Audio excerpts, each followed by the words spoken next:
Hello, I'm John Marker. Join me tonight. I used to travel a lot for work. Cheap hotels, simple rooms, a bed, a shower, and nothing else I cared about.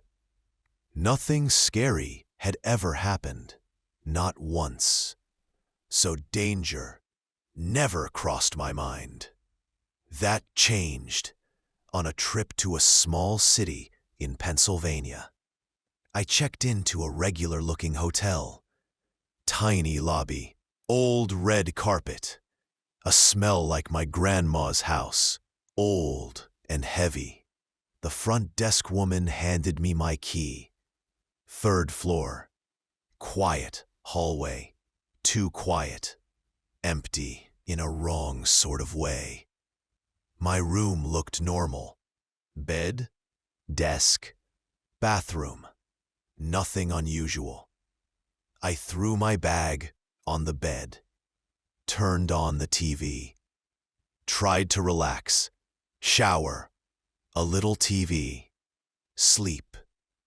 I woke up, middle of the night, because I heard something. A sliding sound, soft, low, dragging across the floor. At first, I ignored it. Ice machine, hallway noise, half-asleep excuses. But then it came again, closer, right at the door. I turned on the lamp, slowly. My eyes went to the floor. Something white was sticking out from under the door. A note, folded, messy handwriting inside. It said someone was watching me, somewhere inside the hotel. My heart slammed in my chest. No footsteps, no voices, just silence. Dead, silent. I locked the chain, sat on the bed, back against the wall, lamp on. No sleep now. Minutes crawled. Then, the sliding sound returned, even slower this time, like they wanted me to hear it. Another note slid into the room. I picked it up. This one said they had been inside my room earlier, before I arrived, and they liked watching people sleep in this hotel. A cold wave hit my chest. Someone had been in the room, in this room, in my space. I checked everywhere. Under the bed, closet, bathroom, shower curtain. Empty, but the fear didn't leave. I told myself, if a third note comes, I'm leaving. Immediately, silence. Then more silence. Enough to make me think it was over. Then it came. The third note. The slowest slide yet. Drawing out the moment, like they were savoring it. I walked toward it, my throat tight, hands shaking. The note said they were already inside the room, with me, again. I stared at the words, unable to breathe, unable to think. I spun around, slow, expecting someone in the corner, behind the curtains. Anywhere, nothing. But fear filled the room, like a presence I couldn't see. I grabbed my bag, went to the door, looked through the peephole. Empty hallway. I unchained the lock, opened the door fast, ran, not walking, running, down the hallway, toward the stairs. Just once, I looked back. At the far end of the hall, a shadow slipped behind the corner, as if someone stepped out of sight. I didn't wait, didn't think, just fled. Downstairs, a different employee, half asleep, confused. He said only 3 guests were on my floor. No one walking around. He offered a new room, or to check out early. I checked out. He came with me to my room, opened it with a master key.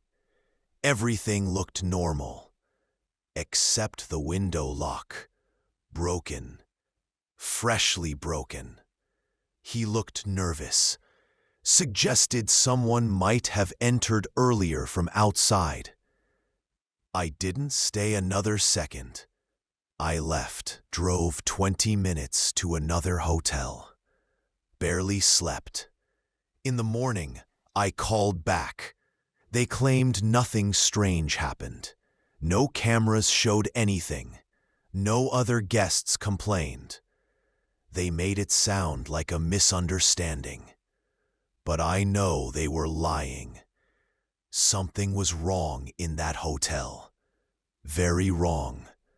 The feeling of someone outside my door, watching me, won't leave my memory. And that third note, the one that said they were inside the room again, that's the part T, because the broken window latch proved it wasn't a prank. Someone had been coming and going before I ever realized. I never went near that hotel again. I stayed at a hotel in Virginia, late at night, exhausted, too tired to keep driving. The hotel looked basic, almost empty. Parking lot dark, silent, a few cars, nothing more. Inside, the man at the front desk barely looked up, handed me my key, said nothing. 3rd floor, dim hallway. Every door had a do not disturb sign. Like everyone wanted the world to stay away. My room was at the very end. I opened the door. It looked fine, but something was off. The lamp was tilted. A dresser drawer slightly open, a wrinkle on the bed like someone had been sitting there recently. I forced myself to ignore it, dropped my bag on the chair, turned on the TV, got ready for bed, but the messiness stayed in my mind. The empty hallway, the disinterested front desk guy, the strange silence. Eventually, I drifted off. I woke up because the door handle was turning. Slow, careful, like someone testing it. The room was dark. Only the TV's glow lit the edges of the walls. I stared at the handle, watched it move. Watched it twitch. Then, another sound.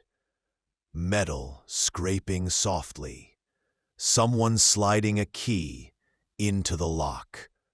That shouldn't be possible. Only staff had keys. The key turned. The door pushed. Once. Softly. A sliver of hallway light shone through the crack. Then, silence. Long silence. They walked away.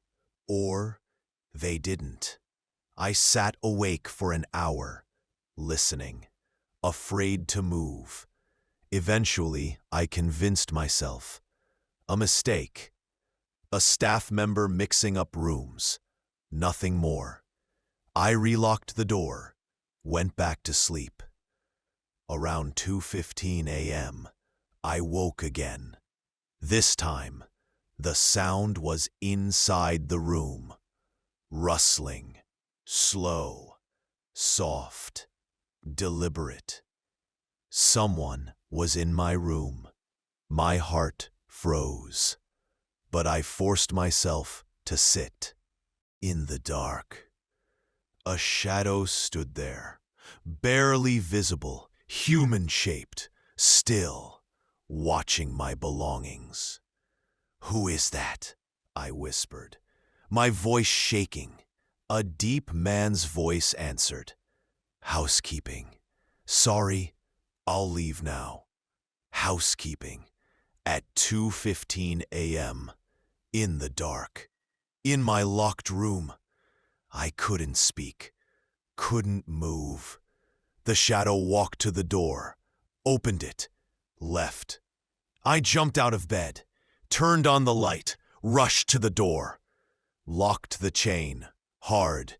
My bag had been searched, opened, moved. I grabbed my phone, called the front desk. "There's no housekeeping right now," they said. "Nobody should have a key." My blood turned cold. I packed my things fast, rushed to the lobby, called the police, demanded surveillance footage. When the police arrived, the desk clerk finally agreed. We watched the cameras. A large man, broad, strange-looking, walking up and down the halls, pacing, stopping at my door, over and over, then fee. "He doesn't work here. He must have stolen a master key." I got a refund, ran out of that building, drove half an hour, parked, slept in my car. This experience destroyed how I feel about hotels. Maybe I could have pressed charges. Maybe the hotel was negligent. Maybe all of it could have been prevented. But I never pursued it. I just tried to forget. Even though sometimes, late at night, I still hear that door handle turning. I used to work night shifts. Long hours, quiet roads. So on my days off, I took short weekend trips. Anything to get out of the house. One weekend, I booked a cheap hotel in New Jersey, close to a hiking trail. Convenient. Nothing more. The hotel wasn't terrible, but it had that old smell. Stale, heavy, and the hallways felt wrong. Too quiet, too empty, like no one else existed there. At check-in, the front desk woman said housekeeping had already finished for the night. I didn't think much of it. My room was on the second floor. A flickering hallway light guided me to the door. Inside, the room looked clean, but something bothered me. The sheets were tucked perfectly, but the pillow on the chair was tilted, crooked. Small detail, but enough to make my brain pause. I fixed it, turned on the TV, ate some snacks, tried to relax. After a shower, the mirror fogged up, and the room felt colder than before. I brushed it off, laid down. The corner near the closet looked especially dark. Too dark, like it was holding something. But eventually, I fell asleep. I woke up sometime after midnight because I heard something. A soft sound, sliding on the carpet from the corner of the room. I opened my eyes slowly, listened. The room was dim, parking lot lights leaking through thin curtains. I thought maybe I imagined it.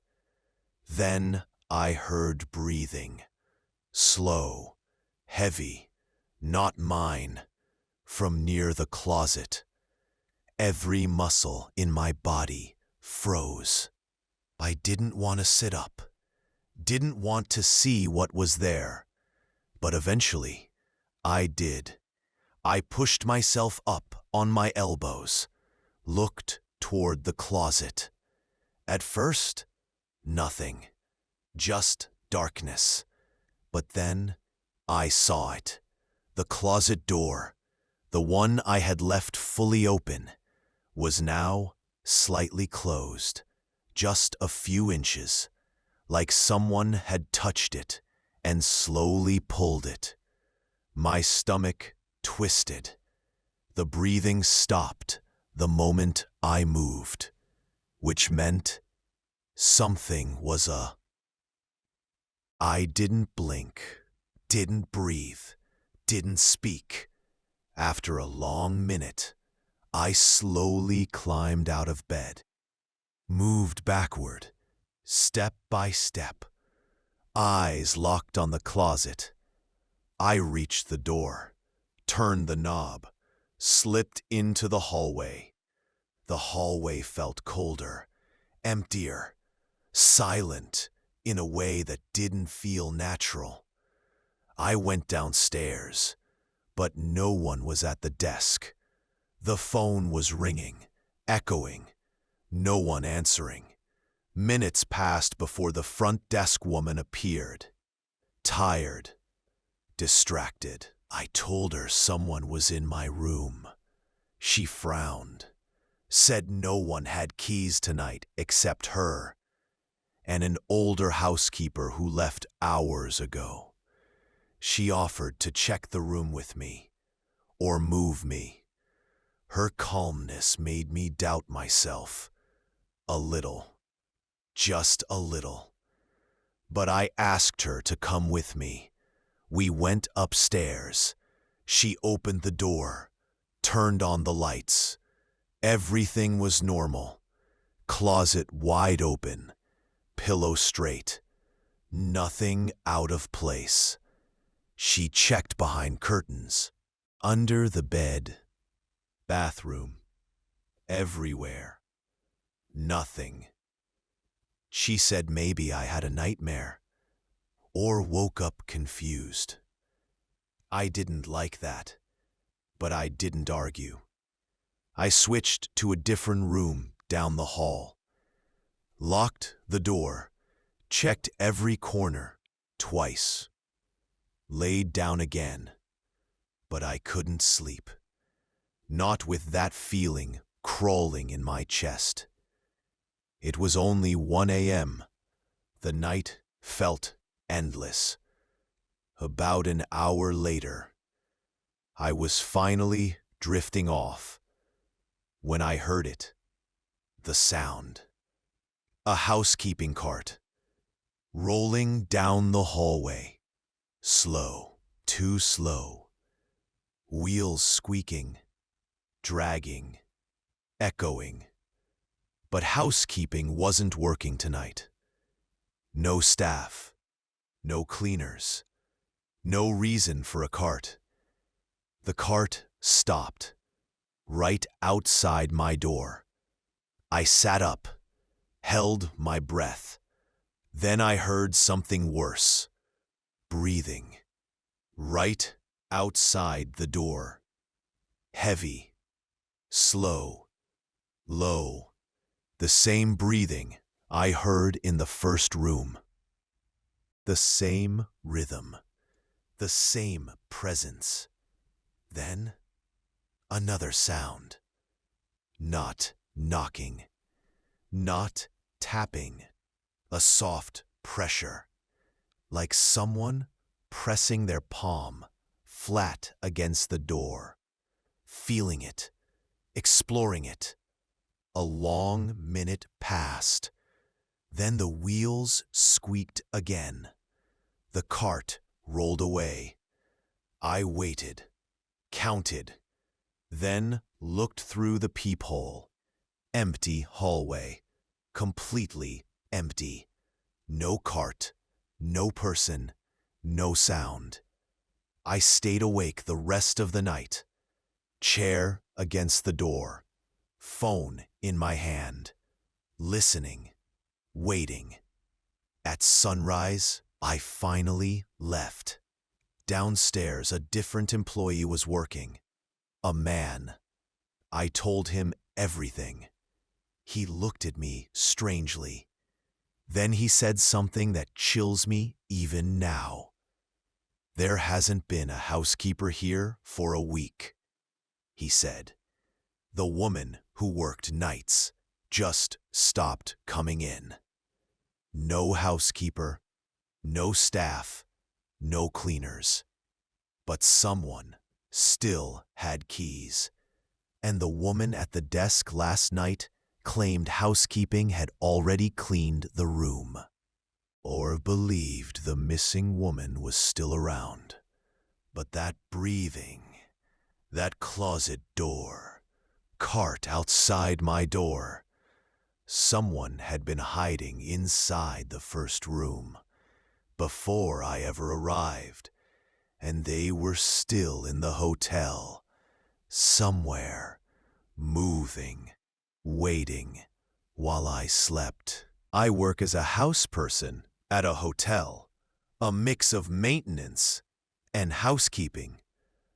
I fix appliances, bring guests supplies, help the front desk, and I take care of the pool, which is where this story begins. Summer of 2023. A slow night. Dead quiet. No check-ins. Nothing happening.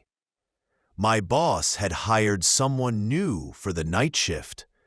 For privacy, I'll call her Brianna.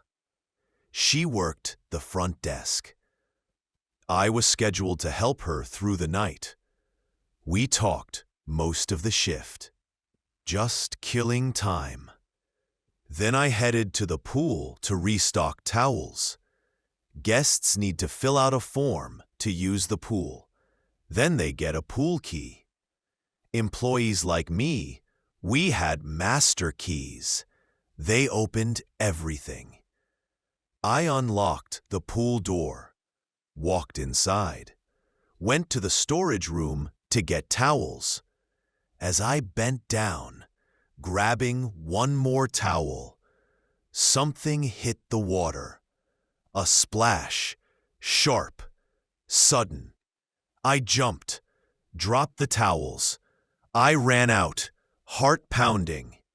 The pool was empty, silent, still, except one of the lifesavers was floating in the middle of the water. It couldn't have fallen in, not by itself. Someone had to throw it, but no one was there. I pulled it out, finished my job quickly, left the pool.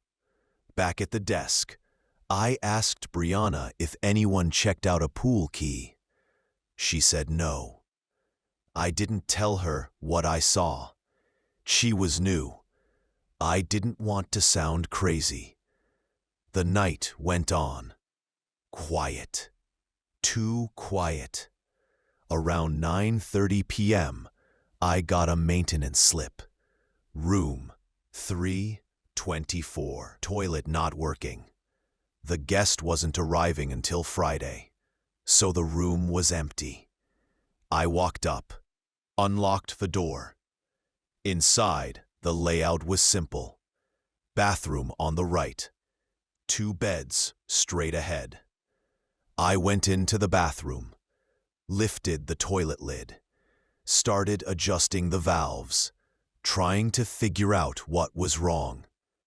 Then, the temperature dropped. Not a little, a lot. Instantly, cold air wrapped around me. The hairs on my arms stood up, like something was standing behind me. No vents blowing cold air, no windows open, and it was a warm summer night. There was no reason for that cold. Then just as suddenly, the room warmed back up. Normal. The thermostat said 68, but it felt much colder seconds before. The pool incident came back to me. The splash, the empty room. I tried to shake it off, went back to fixing the toilet. After a couple minutes, it started working again. Flushed normally. Water rising back up. I exhaled, relieved. Then I heard it, a loud thump from outside the bathroom. Heavy, solid, wrong. That cold feeling washed over me again. My heart hammered. My breath grew shallow. I put the toilet lid back on, stepped out of the bathroom. I looked toward the beds. The room phone was dangling off the nightstand, swinging slightly. But that wasn't what froze my blood. In the corner, beside the bed, stood something. Tall, very tall, unnaturally still. A person, but not a person. Like a character unlock screen in a video game. Just an outline, standing there, watching. I couldn't breathe, couldn't move. Then it moved. I don't know how. A limb? A shift? A twitch? But it moved. That was enough. I bolted, ran to the main door, flinging it open so fast I almost hit myself, slamming it behind me, running down the hall, not looking back, down to the first floor, to Brianna at the desk. "I'm punching out," I said, and I left. Driving home, my mind was racing, trying to make sense of what happened. The splash in the pool, the cold air, the thump, the silhouette. I realized something. That thing, whatever it was, wasn't human. No features, no sound, no presence of a real person. Just a shadow, standing where no shadow should be. Nothing like that has happened to me since. But that night, that figure, still sits in the back of my mind, waiting, watching, like it's still standing in that cove. Our story ends here. I hope you have a good night.